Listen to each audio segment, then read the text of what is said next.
Good morning, and thank you for having us here.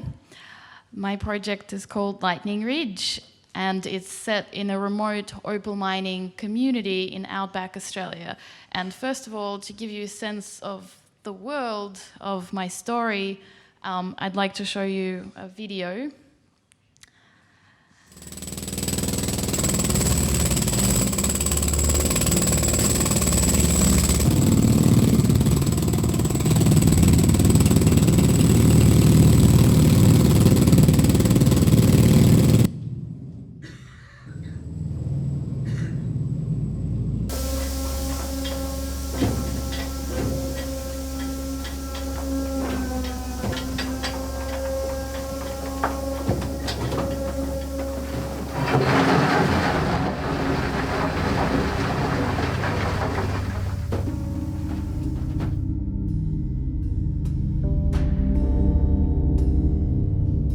Pig, come here.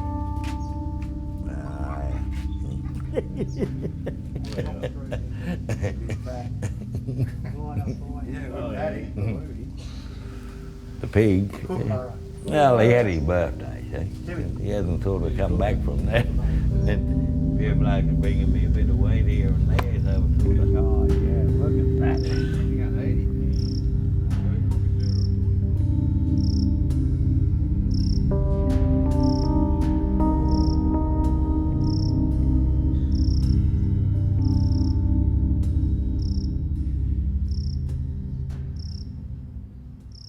This is Major Tom to ground control. Can you hear me, Major Tom? Can you hear me, Major Tom? You're out there floating in a tin can. Milena's father has settled in Lightning Ridge. He's sick and she travels to meet him. She hasn't seen him in 5 years. She doesn't know him very well. Sometimes he calls her up when he's drunk, and she's never known how to relate to him. She meets him in hospital, and they don't have much to say to each other, and there's a sense of distance between them. In her own life, Milena is feeling lost. She lives in Melbourne. She's about to turn 30. She's working a shitty job, she doesn't have a stable relationship, and she's full of anxiety. And she stays at her father's house for a few days, for about a week, waiting for him to be released from hospital. And she falls into the world of lonely, mad miners. She meets Frank. Frank is a man who, in many ways, is like her father. He likes to have a beer at 11 a.m. and he's fond of saying that it's all good, but he listens to her. He becomes her companion. He takes her around Lightning Ridge. He shows her down the mines and how the opals are found. He shows her strange and interesting spots around this bizarre terrain. He breaks the friendship that forms between them by trying to turn it into a sexual relationship that she doesn't want and she rejects. However, in the process of getting to know this man, she learns what is the deep longings and desires under the veneer of it's all good, under the veneer of hypermasculinity that her father's world protects. Frank's daily life is marked by grief. He lost his brother to suicide.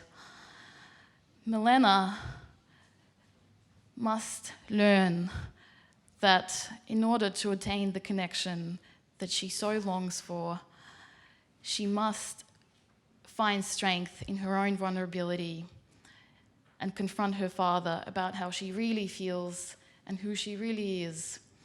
In my film, the lonely characters are seeking for something, they're seeking a connection, and they're struggling to attain it. But the quest of opening up and finding strength in yourself is a precious one. Thank you. My name is Isaac Wallen. I'm the producer and also co-writer on this project. And it has been built and developed after a long period of engagement with this community.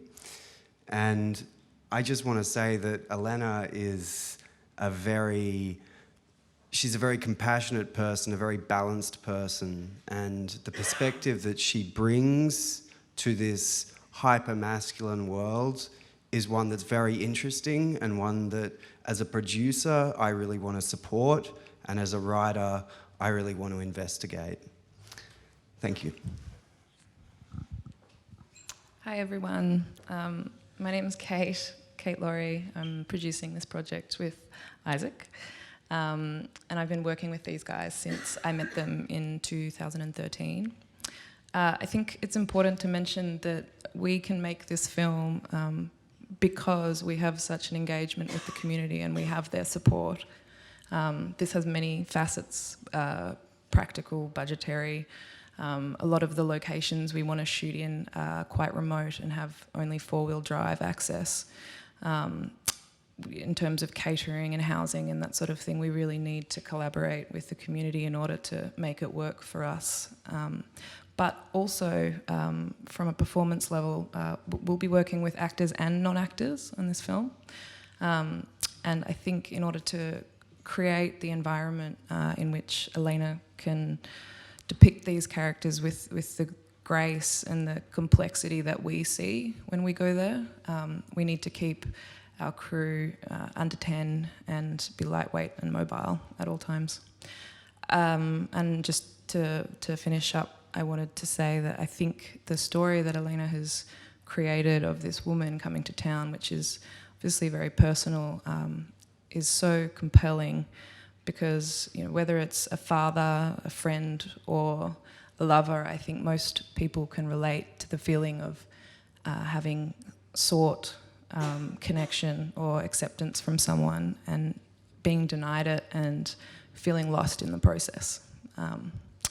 So yeah, thank you very much and thank you for having us.